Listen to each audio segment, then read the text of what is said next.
Hello friends, welcome to exam help logo study channel. देखिए, आज हम चर्चा करने वाले हैं मर्डर के बारे में, यानी कि हत्या के बारे में। ठीक है, तो सबसे पहले मैं आपको बताना चाहूँगा कि एक जो भ्रम फैला है, मिसकंसेप्शन फैली है कि मर्डर का जो सेक्शन है आईपीसी का 302 है। ये 302 नहीं है।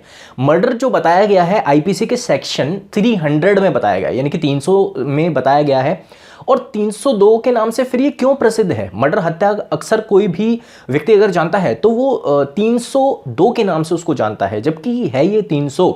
तो ऐसा क्यों है? ये 302 में एक्चुअल में क्या है कि 302 में इसकी पनिशमेंट बताई गई है, यानी कि हत्या की, मर्डर की पनिशमेंट 302 में बताई गई है।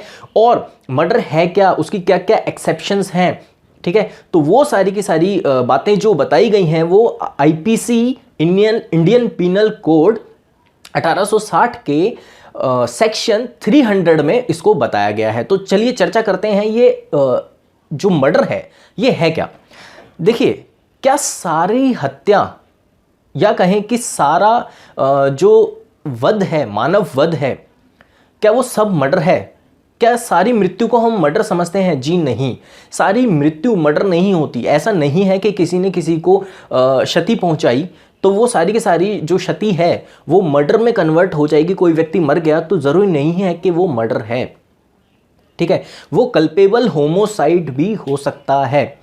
अब मर्डर को समझेंगे कैसे, क्या कल्पेबल होमोसाइड है और क्या मर्डर है। देखिए, मर्डर का मतलब क्या होता है? यदि किसी व्यक्ति ने किसी व्यक्ति को क्षति पहुंचाई और वो क्षति ऐसी थी कि अपराधी ने जो भी क्षति पहुंचाई उससे सामने वाले व्यक्ति की हत्या हो गई, सामने वाला व्यक्ति की मृत्यु हो गई, सामने वाला व्यक्ति मर गया। अब बात इसमें मेन ये है, हमें समझना ये है कि जो अपराधी ने क्षति पहुंचाई है वो क्षति ऐसी थी कि पहले तो उसकी ये इंटेंशन थी अपराधी की कि मुझे इसको मारना ही है, और दूसरी बात कि जब उसने, अपराधी ने क्षति पहुंचाई, यानी कि कोई भी ऐसी शारीरिक क्षति पहुंचाई, उसको ये पूरा ज्ञान था कि इस क्षति के कारण ये व्यक्ति मर जाएगा। तो ऐसे केस को हम मर्डर बोलते हैं या हत्या, जो कि कवर करता है आईपीसी का सेक्शन 300। 302 में क्या है? उसकी पनिशमेंट है, ठीक है। देखिए, अपराधी के द्वारा ऐसा कोई भी मानवीय, कोई भी शारीरिक ऐसी क्षति पहुंचाई जाना, ऐसी क्षति पहुंचाना जिससे कि पता है और प्रोबेबिलिटी है, चांसेस पूरे हैं कि सामने वाला व्यक्ति की हत्या हो जाएगी, मृत्यु हो जाएगी, सामने वाले व्यक्ति की मृत्यु हो जाएगी उसके क्षति पहुंचाने से, उसके आक्रमण से, उसके मारने से। तो ऐसे जो केस होते हैं वो मर्डर के केस होते हैं। अब इसके एक्सेप्शंस भी हैं, जरूरी नहीं है कि सारे के सारे ऐसी क्षतियां मर्डर में कन्वर्ट हो जाती हैं। अब इसके कुछ एक्सेप्शन हैं जो कि हम अभी जिक्र करने। देखिए, अभी मैंने आपको क्या बताया कि पहला क्या होना चाहिए, इंसान, अपराधी की इंटेंशन होनी चाहिए, यानी कि इंटेंशन है अपराधी की कि वो उसको, सामने वाले व्यक्ति को मारना ही चाहता था।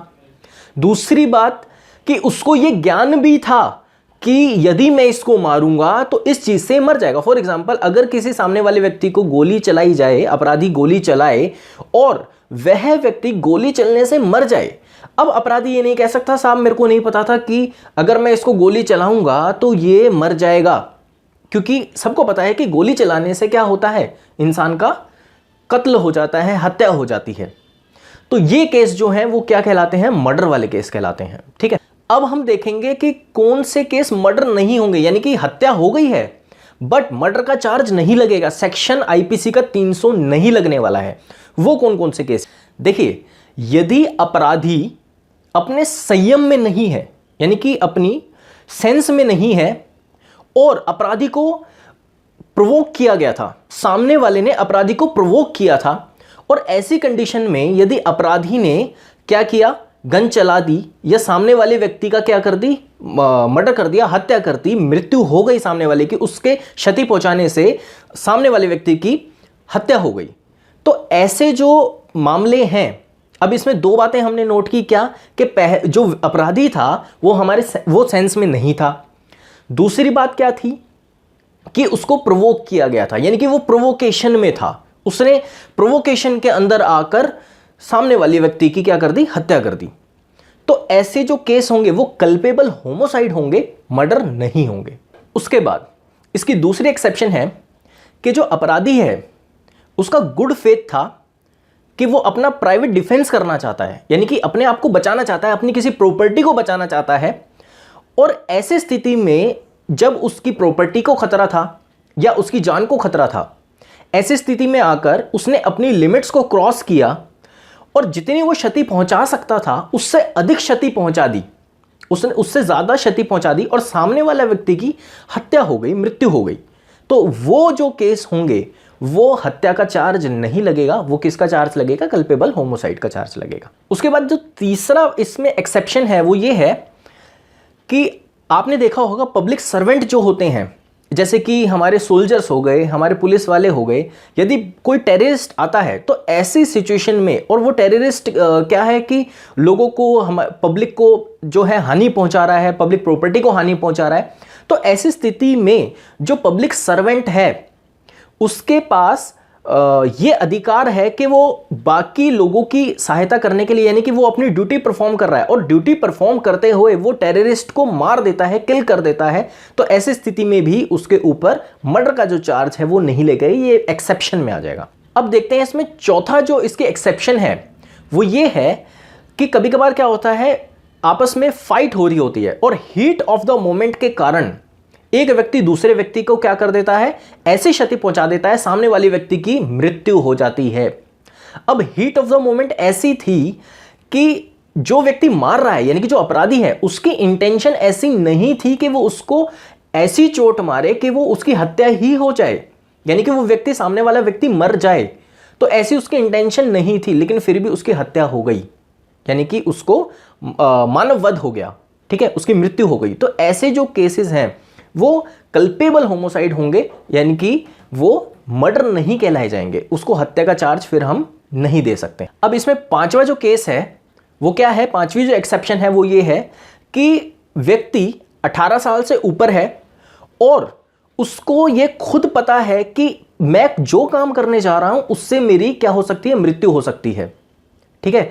तो ऐसी स्थिति में जो मर्डर का चार्ज है वो किसी अन्य व्यक्ति पर नहीं लगेगा, वो अपनी खुद की कंसेंट से, अपनी, तो कोई भी व्यक्ति यदि खुद जोखिम उठा रहा है अपने सर पर, खुद ही ऐसी सिचुएशन पैदा कर रहा है जिससे कि उसको पता है कि ऐसी सिचुएशन से क्या हो जाएगा, मैं जो है वो मारा जाऊंगा, यानी कि मेरी हत्या हो जाएगी, ठीक है। तो ऐसी सिचुएशन में वो किसी दूसरे पर ये चार्ज नहीं डाला जा सकता। लेकिन इसकी एक्सेप्शन एक और है कि वो व्यक्ति 18 साल से ऊपर का होना चाहिए। यदि 18 साल से नीचे का हुआ और किसी के भड़काने से 18 साल से कम के किसी बच्चे ने, व्यक्ति ने आत्महत्या कर ली, सुसाइड कर लिया, तो फिर उस व्यक्ति पर चार्ज लगेगा जो कि उसको भड़का रहा था, जो कि उसको उकसा रहा था, ठीक है। तो ये हमें इसको समझना है डिफरेंस। चलिए अब आ जाते हैं और देख लेते हैं इसकी पनिशमेंट। जी, सेक्शन 302, धारा 302 आईपीसी की ये बताती है कि यदि कोई भी, किसी भी व्यक्ति पर अगर ये प्रूफ हो गया है अदालत में कि उसने मर्डर किया है और मर्डर का चार्ज जो है वो प्रूफ हो गया है, 300 लग चुका है, सेक्शन 300 लग चुका है, तो अब सेक्शन 302 में सेक्शन 300 की पनिशमेंट बता रखी है। और वो पनिशमेंट क्या है, या तो उसको फांसी होगी अपराधी को, सेकेंड केस क्या है, या उसको लाइफ इम्प्रिजमेंट होगी, यानी कि उसको आजीवन कारावास दी जा सकती है, या फिर उसको फाइन दिया जा सकता है। अब ध्यान रहे ये जो सारी बातें हैं, क्योंकि ये देखिए लॉ है, लॉ जो है एक लास्टिक की तरह है। वैसे तो वो जब लास्टिक होती है तो वो कैसे क्लोज होती है, जब हम उसको खींचते हैं तो कितना भी खींच सकते हैं हम। अब ये डिपेंड करता है कि कोर्ट में हम किसी केस को कितना खींचा जा सकता है और कितना खींच सकते हैं, और इसमें एक्सेप्शंस जो हैं वो अलग अलग आ सकती हैं, घटनाओं के आधार पर अलग अलग तरीके की सिचुएशंस जो हैं बन सकती हैं। अब आप कहेंगे किसी भी लाइन को अगर उठाकर उसको बोला जाए कि ये ऐसी नहीं है, वैसे है, ये है, वो है, उसमें किया जा सकता है, किंतु परंतु बहुत किया जा सकता है। लॉ में इतनी लोचशीलता है। तो अब यहाँ पर हम बात करेंगे कि कैसे निर्धारित हो कि फांसी होगी, लाइफ इम्प्रिजमेंट होगी, या फिर उसको फाइन देकर छोड़ा जाएगा। तो ये डिपेंड करता है केस पर, कि केस जो है वो कोर्ट के अंदर कितना स्ट्रांग है और कितना स्ट्रांग नहीं है, तो ये उस पर डिपेंड करेगा। और ये जो जितने भी बातें हैं, जितने भी सेक्शन, जितनी भी बातें हमने अभी डिस्कस की, ये सारी की सारी बातें भी डिपेंड करती हैं सिचुएशन पर, पूरे केस के पर डिपेंड करती हैं कि सबूत क्या कह रहे हैं, कैसे सबूत हैं, एविडेंस कैसे पेश किए गए हैं, और एविडेंस जो है, और ये भी देखा जाता है कि एविडेंस जो है वो कितने ज़्यादा स्ट्रांग है। ठीक है, लाइट एविडेंस होते हैं तो वैसे ही केस जो है वो क्या हो जाता है, कमज़ोर पड़ जाता है, और जितने ज़्यादा स्ट्रॉन्ग एविडेंस होंगे आपका केस उतना ही ज़्यादा क्या होगा, मजबूत होगा। तो ये तो था, हमने आज चर्चा की मर्डर के बारे में। तो जितने भी लॉ स्टूडेंट हैं और जितने भी लॉ को पढ़ रहे हैं, आईपीसी को पढ़ रहे हैं, तो आई होप आपको काफ़ी क्लैरिटी मिली होगी। अगर आप फिर भी आपको कोई डाउट्स हैं आपके, तो आप कमेंट बॉक्स में कमेंट कीजिए, हमें बताइए, हम आपकी सहायता करने की कोशिश करेंगे। और हमें कमेंट बॉक्स में कमेंट करके ये बताइए कि आगे हम कौन से टॉपिक पर हम वीडियोज़ जो हैं वो लेकर आएँ। तो चलिए मिलते हैं अब नए टॉपिक के साथ, तब तक के लिए धन्यवाद।